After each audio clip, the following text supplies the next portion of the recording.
Hi, this is Marcia, and today we're talking about Wakelet.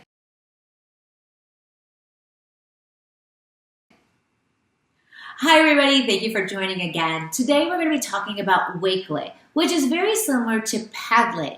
If you've been following along in the AI Tools for Projects series, you know that we talked about Goblin, how you can create a to-do list for your project. We talked about Padlet and using some of their AI features to help the students to curate their resources for the project. Well, Wakelet is the same way. Wakelet is very similar to Padlet in the fact that it's going to be able to go in and help the students curate resources to use for their project. And yes, they tied in some AI features as well.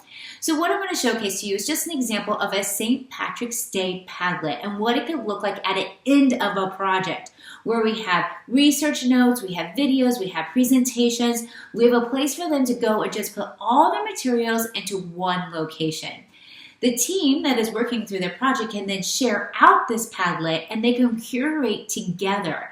And it just becomes a portfolio of resources for them to go in and use as they're deploying their project. And again, they've added in some AI tools to help manage those different ideas for the students. So right now you can see that I did a research part for microplastics, and then I also have my Goblin Tools to-do list and right there inside of that Wakelet.